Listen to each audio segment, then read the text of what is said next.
حضرت امام جعفر صادق رحمۃ اللہ تعالی علیہ، ان کی ولادت 17 ربیع الاول 80 یا 83 ہجری پیر والے دن مدینہ منورہ میں ہوئی۔ آپ رحمۃ اللہ تعالی علیہ کی کنیت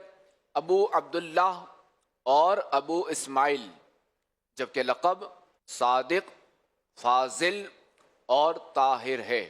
آپ رحمۃ اللہ تعالی علیہ کو سچ بولنے کی وجہ سے صادق کے لقب سے جانا جاتا ہے، یعنی آپ رحمۃ اللہ تعالی علیہ اسم بامسمى تھے کہ جیسا لقب تھا ویسا ہی آپ کا مبارک عمل تھا۔ حضرت امام جعفر صادق رحمۃ اللہ تعالی علیہ کی والدہ کا نام حضرت بی بی ام فروہ بنت قاسم بن محمد بن ابو بکر صدیق رضی اللہ تعالی عنہم ہے، جبکہ آپ کے والد محترم کا نام حضرت امام محمد باقر بن علی زین العابدین بن امام حسین رضی اللہ تعالی عنہم ہے، یعنی امام جعفر صادق رضی اللہ تعالی عنہ والدہ کی طرف سے صدیقی اور والد محترم کی طرف سے حسینی سید ہیں۔ امیر سنت کیا خوب فرماتے ہیں، صحابہ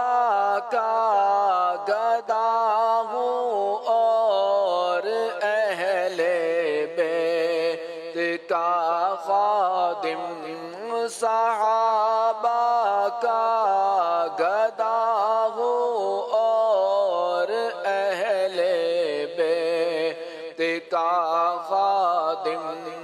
یہ سب ہے آپ ہی کی تو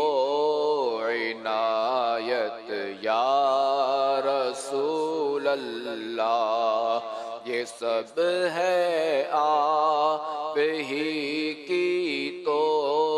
عنایت یا رسول اللہ۔ 15 رجب شریف 148 ہجری کو کسی بدبخت نے حضرت امام جعفر صادق رحمۃ اللہ تعالی علیہ کو زہر دیا، جو کہ آپ رحمۃ اللہ تعالی علیہ کی شہادت کا سبب بنا۔ آپ رحمۃ اللہ تعالی علیہ کا مزار شریف جنت البقیع میں اپنے والد محترم حضرت امام محمد باقر رحمۃ اللہ تعالی علیہ کے ساتھ ہے۔ اللہ کریم ہمیں ان کی برکتوں سے مالا مال فرمائے۔